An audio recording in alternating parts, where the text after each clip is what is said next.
21 juni verleden jaar giet Suzanne Monsma met de 24-jarige Dokkum er een blokje om. Dat dienen ze wel vaker om privéoorzaken te praten.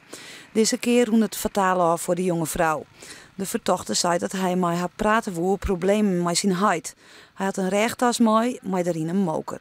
Maar ze zei hij net om haar mee te vermoorden. Dat ging in een opwelling.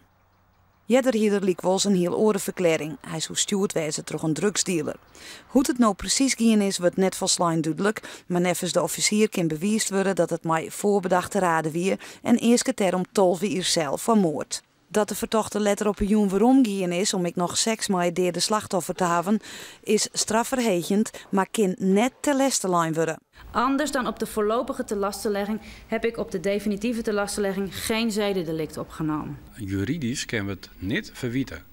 En dat heeft eenvoudig wel te maken met het feit dat verkrachting, de zedelijkheidsartikelen, alleen nog uitgaan van levende mensen.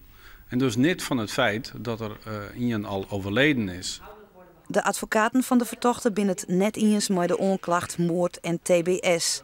Er zijn 3 criteria waaraan voldaan moet worden voor het opleggen van TBS met dwangverpleging. En ons standpunt is dat aan 2 van die criteria niet is voldaan. Voor de mem van Suzanne wie het een dregedij. Ze wordt dochs meidje, hoe moeilijk ze het ik vindt.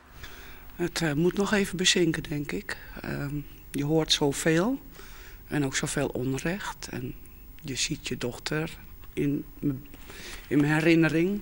Is dat heel bewust? Word je het al hier nog een keer? Ik had zelfs eigenlijk alle opnames en dat soort dingen ook willen zien. Ik denk, ieder verwerkt zijn ding op eigen manier. En dat is mijn verwerken. En het gemis van je dochter is er alle dagen nog? Gigantisch. Het was een heel druk, vrolijk aanwezig persoontje. En bij ons thuis is het zo stil dat we er gewoon